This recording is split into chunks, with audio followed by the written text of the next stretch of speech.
โอเคเนี่ยในก็ไม่ถูกเกี่ยวเนาะเปิดเลยค่ะว่ามันเด็ดดีกินกันนี่ค่ะน้ำมันก็ดูน้ำเครื่องมองไว้พอ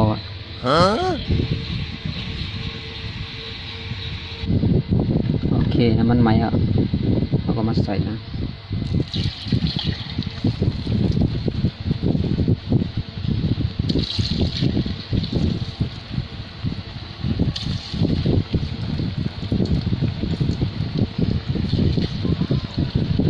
อ๋อน้ำมันใหม่ๆค่ะเนาะมันไม่ได้มาเรียนฟองอีกครับ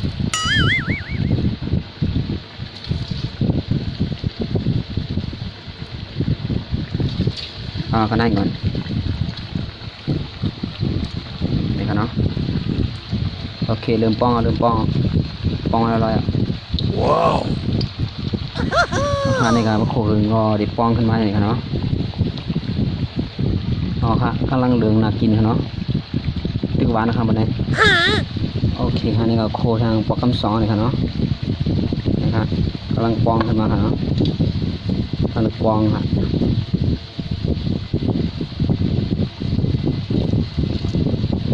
เป็นป้องอีกก็เป็นไผ่มันนี่เนี่ย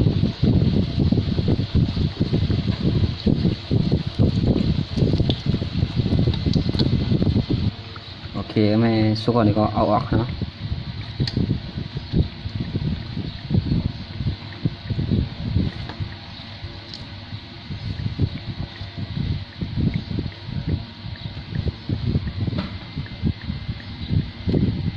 เหลืองเนื้อปานแดงเนี่ยออกค่ะเฮ็ดเองดีค่ะเดี๋ยวมีเป็นเจ้าคุณค่ะเนาะต้องเฮ็ดเองเขาอ่ะมันเป็นจังไหนว่ามีเมวางเด็ดเคยฟักเลี้ยงนี่ออกค่ะสัวเปิดในแนวเฮ็ดน้ำจิ้มค่ะเนาะที่สำคัญหวานค่ะหมักแกงค่ะแล้วก็นำค่ะ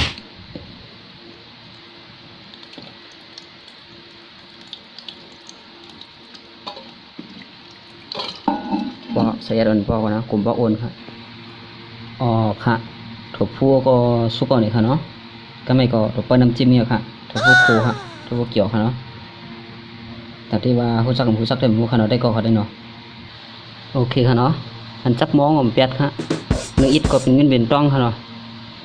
เขาเกี่ยวกับปั๊มจูเมื่อวันนั้นน่ะอ๋อค่ะอันจักมองนั้นก็มาใส่น้ำมันหอมแหม